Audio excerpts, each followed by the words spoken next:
여러분, 서울에 올라왔다가 젊은 시절을 열심히 일하고요. 그리고 나이가 조금 들면서 이제 고향으로 다시 돌아가는 그런 사람들 많아졌거든요. 특히 요즘같이 말입니다. 경제 위기 또 경제 공황 이렇게 어려울 때는 말입니다. 더 많은 사람들이 직장에서 나오게 되고 더 많은 사람들이 사업을 접게 됩니다. 그러면 이들은요, 이제 마음 편히 살자 하면서 고향으로 내려가거든요. 그런데 말입니다. 이 고향이 지금 고향 같지 않다는 이야기예요. 왜 고향이 고향 같지 않느냐? 당장 말입니다. 전남 담양으로 실제 기촌을 한 사람의 이야기입니다. 비료 가격이 1년도 안 돼 3배나 올랐어요. 비닐하우스부터 시작해서 농자재까지 안 오른 게 없어요. 물가 폭등 때문에 시골에서 농사 짓기도 겁나요. 이렇게 많은 사람들이 이야기를 하기 시작했어요. 사실 기촌 인구 굉장히 많거든요. 여러분 한번 보세요. 기촌 인구가 얼마나 많은지. 2017년부터 보면 말입니다. 33만 4,129명. 2018년에는 32만 8,343명, 조금 줄었죠. 2019년에 좀 줄었습니다. 31만 7,760명까지요. 그런데 코로나19의 위기가 성했던 2020년에는 34만 5,205명까지 늘어날 정도로 기촌 인구가 굉장히 많이 늘었어요. 이게 경제가 나쁘면 나쁜 만큼 아이고 이제 좀 편하게 살래. 이제는 그냥 아둥바둥 안 살 거야. 이러면서 농촌으로 내려가는 경우가 많거든요. 고향으로. 그런데 이 고향으로 내려가서 막상 일을 하려고 보니까 이게 뭐 안 오른 게 없는 거예요. 인플레이션 공포가 굉장히 크다는 겁니다. 사실 여러분 기촌을 하게 되면 집부터 짓잖아요. 그죠? 실제 기촌 정책 자금의 85.2%가 집부터 짓습니다. 그런데 이 집을 지으려고 하면요, 안 오른 게 없습니다. 건자재 다 올랐어요. 인건비 다 올랐어요.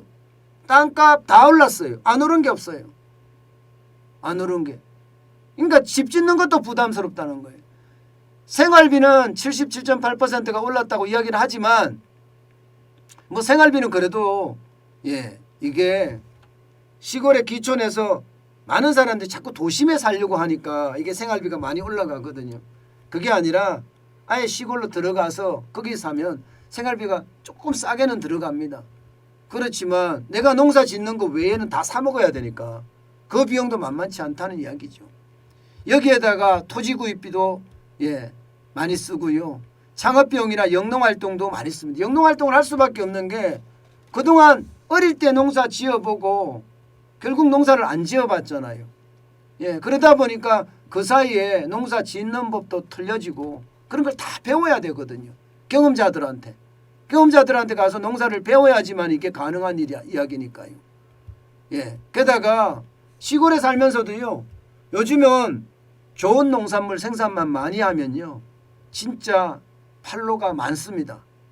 그러다 보니까 창업을 어떻게 할 것인가 이것도 고민하는 친구들이 굉장히 많거든요. 실제로 말입니다. 제 주변에 있는 사람들 중에는요, 고향으로 내려가서 창업한 친구들 꽤나 많습니다. 꽤나. 이게 여러분도 알다시피 시간이 조금 걸리기는 해요. 예를 들어서 샤인머스켓이다. 실제 제가 아는 사람은 샤인머스켓 농장을 합니다. 모동이라고 상주 모동입니다. 여기에 샤인머스켓은 굉장히 비싸거든요.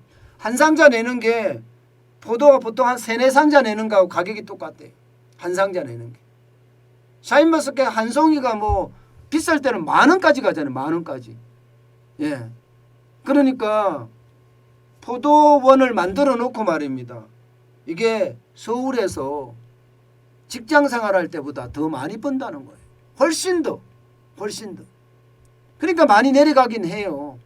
그런데 이게 물가가 많이 오르니까 다들 이제는 야 이거 가야 되는 게 맞아? 이런 생각까지 하기 시작했고요. 심지어 말입니다, 여러분.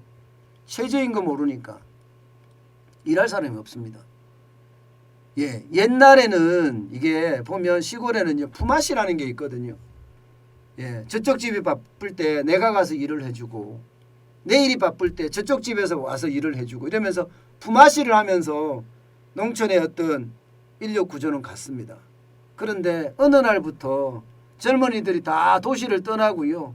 시골에 남은 사람들은요. 70대, 80대, 심지어 90대 어르신들이에요. 그러다 보니까 이 품앗이가 안 됩니다. 품앗이가.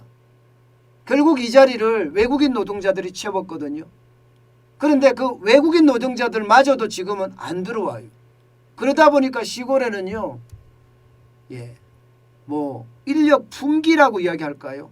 인력 품귀 현상까지 지금 나돌고 있습니다.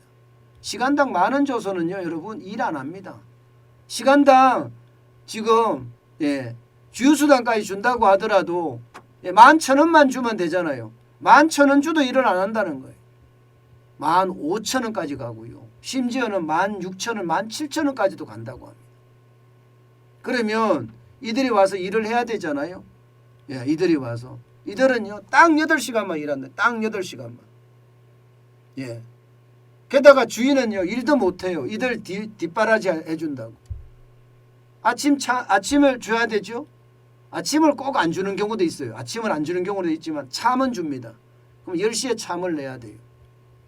그리고 12시에 점심 내야 됩니다. 그리고 3시 되면 또 참 내야 됩니다. 그리고 저녁은 안 주는 경우도 많으니까요. 그래도 새끼를 줘야 돼. 새끼를 주려고 그러면요. 주인 입장에서는 이 참 챙긴이라고 정신없어요. 차라리 그럴 바에야 내가 사람을 안 뽑고 내 혼자 일하지. 이렇게 생각을 하는 사람들이 더 많다니까요. 인건비가 그만큼 비싸졌다는 거예요. 게다가 일의 능률이 그만큼 좋으냐?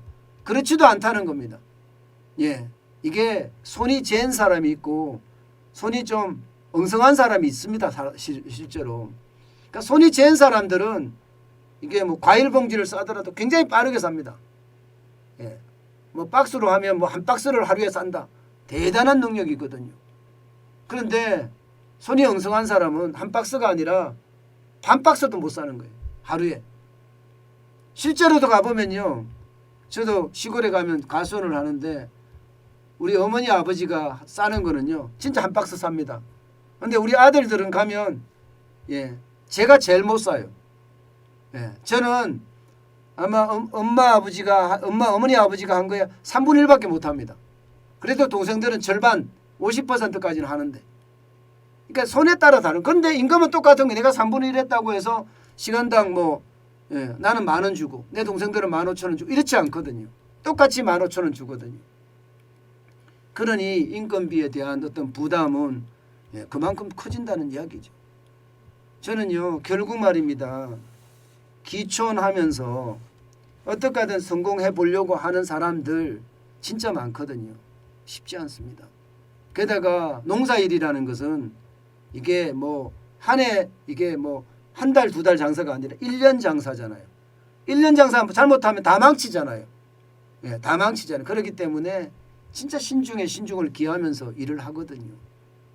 어쨌든 요즘 이렇게 1년 장사를 하면서 인플레이션 때문에 비료도 많이 오르지, 농자재도 많이 오르지, 기름값도 많이 오르지, 인건비도 많이 오르지. 이것 때문에 전부 다 와우 나 귀농 안 할래 이렇게 하는 사람들이 점점 주변에 생긴다는 것. 그것은요 그만큼 귀농도 어려워졌다는 이야기입니다. 물가가 진짜 많이 올랐어요. 그죠? 진짜 물가가 많이 올랐어요. 야, 진짜 답답하네요. 그죠? 답답한 현실을 보면 그 어느 때보다 우리는 충격적이다. 그런 생각을 할 수밖에 없을 것 같습니다. 귀농도 쉽지 않다 이런 생각이 드네요.